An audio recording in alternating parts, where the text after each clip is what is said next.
We've got about 10 minutes before the top of the hour. Thanks for joining us. My name is Michael Libbie. This is Insight on Business, brought to you by FWRSA. FWRSA, working hard for you on your taxes until the cows come home. Thanks so very much for joining us. You know, it is a scary buying cycle. If you're in the business of retail, actually selling anything to anybody, it used to be a long time ago that you had complete control over your advertising message.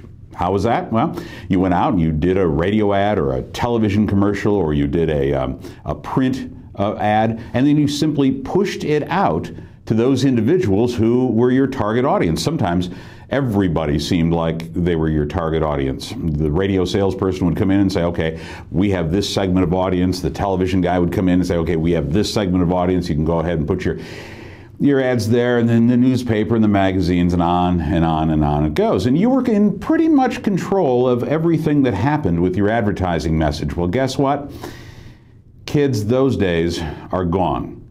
And it's kind of a scary reality for many people in the retail business, because you have actually lost control of your sales message. Why is that? Well, because there's so many people engaging in the backstory about what it is that you sell, service, or distribute. It's pretty doggone easy when you stop and think about it. With the rise of social media all over the place, individuals are now carrying your message independent of you being in control.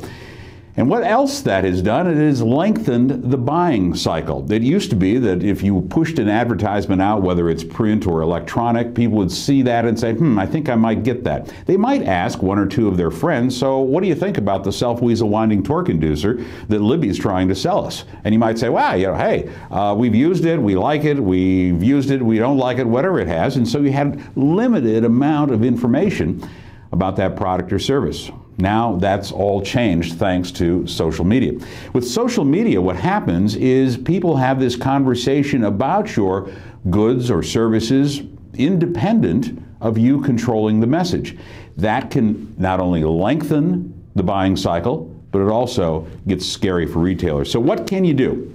Well, here's 4 things that we shared with our clients last week, and we'd like to share them with you as well. If you have any questions or comments about this, you certainly can join in on the conversation using Twitter. You can reach us at Insight ADV. That's Insight ADV. All right, here's what we suggest.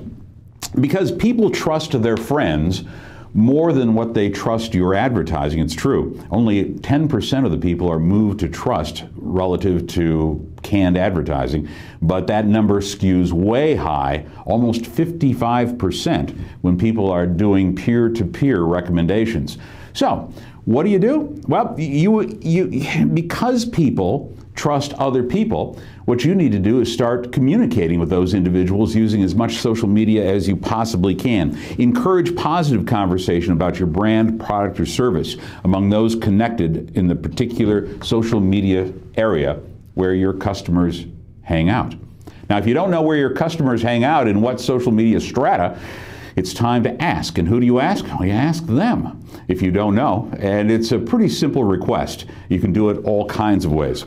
Expand your asking about your satisfied customers and have them share their experience online. You know who they are. Those customers that you've had from time to time that are really brand warriors for your particular product or service.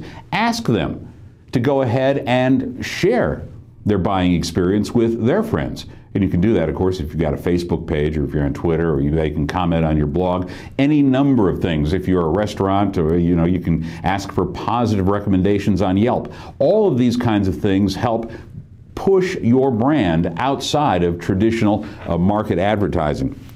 Hand them a card, maybe with a QR code on it, and that QR code then goes directly to the sites that you control for your social media.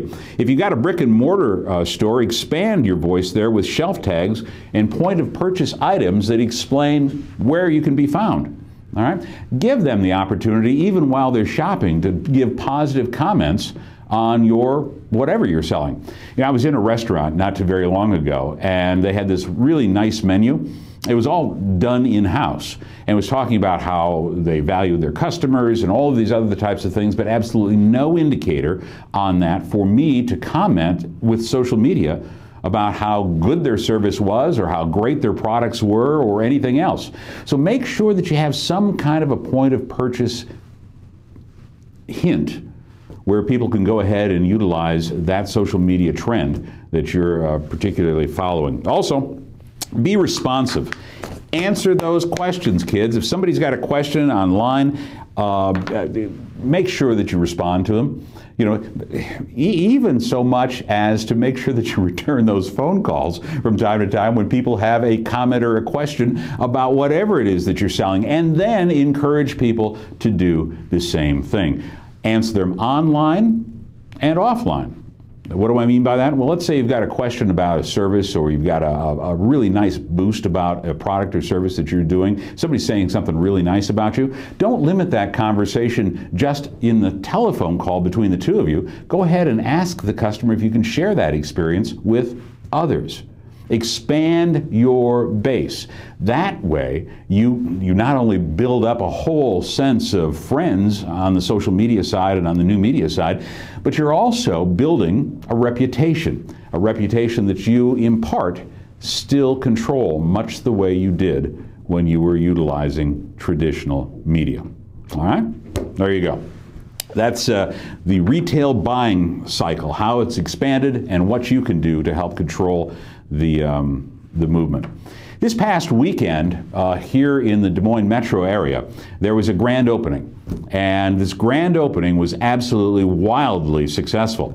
And what are we talking about? Well, it was the 515 Brewing Company, and I'm going to show you a couple of images that were taken this weekend at the grand opening, and then share a little bit of the backstory, how this happened. Now remember, this is a privately owned small business. 4 guys got together and they decided what they were going to do is open up a brew pub. Kind of the real big thing in this part of the country and all around the world, as a matter of fact, individuals making their own beers and then selling them out of a storefront or out of a club. Well, these are some photos. This is some crowd shot. Now listen, this is amazing.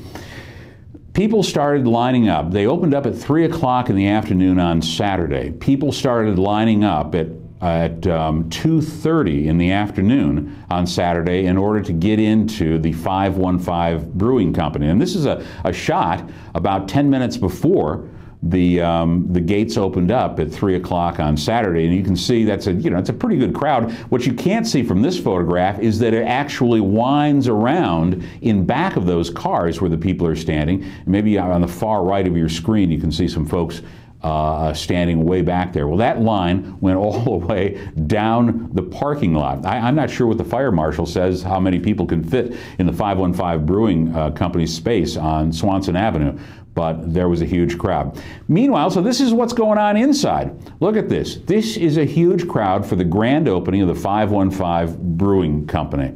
And how, this kind of stuff doesn't just happen.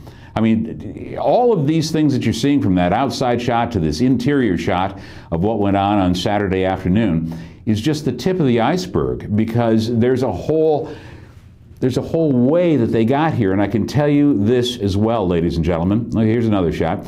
I can tell you this as well. They bought 0 traditional advertising dollars. They spent 0 money. They spent no money in radio. They spent no money in television. They spent no money in print.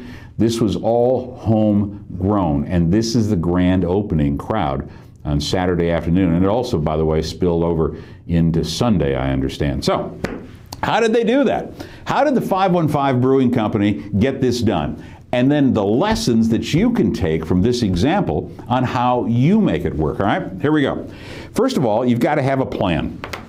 Just like a media plan, if you're in business, you have to have a plan for how you're going to go ahead and attract people to your goods and services. And the folks at the 515 Brewing Company definitely had a plan, and they stuck to it.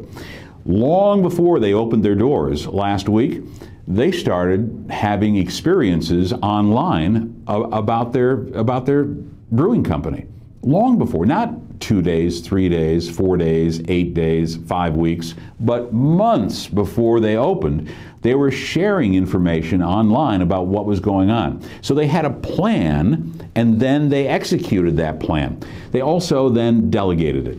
Now, if you remember, there are 4 guys and their spouses that are involved in the 515 Brewing Company. Now, they all could have said, okay, look, each one of us, I'm going to tweet, you're going to Facebook, and let it up to a mishmash. But no, they didn't do that. One person was in charge of their social media interaction, and that meant that he was very intuitive and kept great track about what was going on. If you tweeted something to them, and by the way, that's at 515 Brewing, at 515 Brewing, they would get right back to you within the half hour. I mean, they were constantly updating things. Their Facebook page was constantly updated. One person was delegated to make sure that that happened.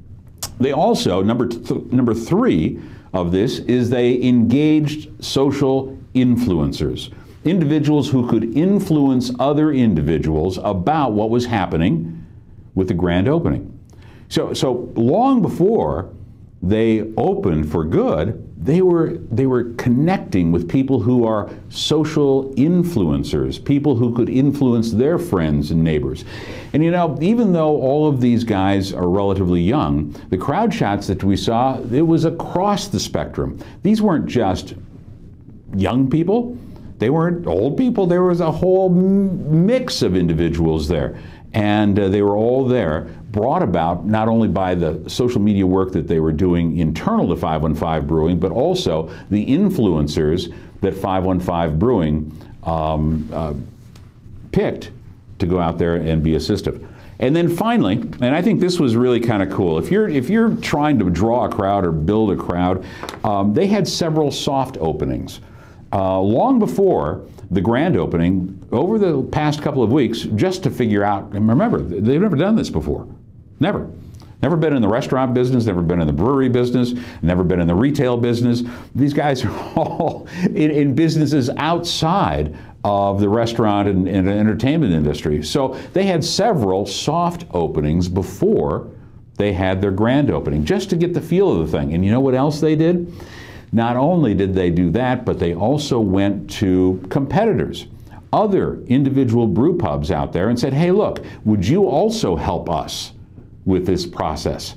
And in this very close-knit group of Iowa brew pubs, sure. And they then carried some of those individuals' brews at the grand opening. It really was a great event. Confluence Brewery was featured along with 515. The other brewery was Peachtree Brewery, and perhaps others that I didn't even see. But they engaged not only social media influencers, but also their competition, if you will, their friendly competition. 4 things that you can do to make sure that you get a grand opening. Let's go ahead and take another look at that inside shot, Ryan, if we can. One of the inside shots from that event this past Saturday. I thought it was absolutely amazing. And again, now that you know the backstory, you can kind of take a look and see what's going on here. That's Rachel with the camera. Keep calm and eat a slice on her T-shirt. It was just a really nice event for a brand new business with brand new people. It is small business at its very best. All right, we've got 3 minutes now past the top of the hour. When we come back, we're going to talk about co-creating your next product or services. How do you co-create something? Also, we're going to take a look at repackaging. Why is repackaging so vitally important for your product or service? And how can you learn from what the Detroit automakers did several decades ago?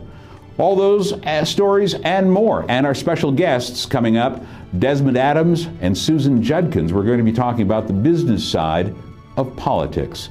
Those stories and more when we return. This is Insight on Business. My name is Michael Libbie, and we're powered by Webcast One Live.